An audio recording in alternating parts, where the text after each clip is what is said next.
A rapid improvement cycle is known as a PDSA, or Plan, Do, Study, Act.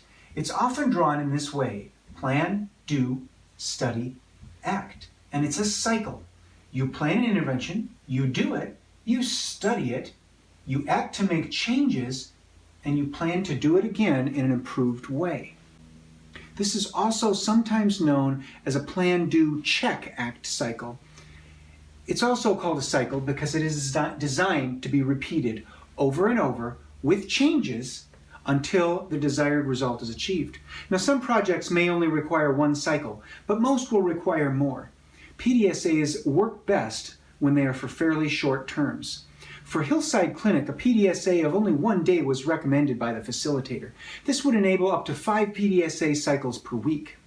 Surely in the 6 months allowed for the project, the clinic would see dramatic improvement with that many PDSA cycles. But wait, not so fast. What are the interventions that are expected to yield these results? In order to improve a process, the process must be well understood. For Hillside Clinic, it was necessary to map out the process of a patient visit. There are many tools, sample process maps, even software apps that can be used to track or map a process. A medical clinic visit may have more than one different process involved. Certainly the steps in any given visit are likely to be customized to the individual patient. The process needs to be mapped out, however, in as much detail as is fairly universal for the process. For those steps that are not shared by multiple instances of the process, one of 2 or 3 things must occur.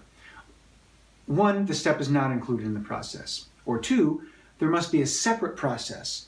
Or 3, the different versions of this step must all be included in the process map. Some experts do not like to map processes in this way.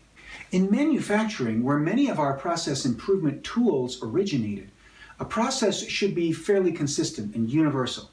But in a human service industry such as medicine, that's not realistic. People are individuals and must be treated as individuals. Hillside Clinic mapped out clinic visits into 4 types. Number 1, visits for an acute complaint or a simple chronic illness follow-up. Number 2, pediatric well visit exams. Number 3, adult well visit exams and complex chronic illness follow-ups. And number 4, visits for procedures. These visit types were well defined by the Kaizen team, but as we will see, some of them ended up being combined when the data showed that their times were very similar. Note that Hillside Clinic's aim statement did not differentiate these visit types. All visits are expected to fit within the parameters of the expected goal, but the team suspected that there may have to be differences in how that was achieved for the various appointment types.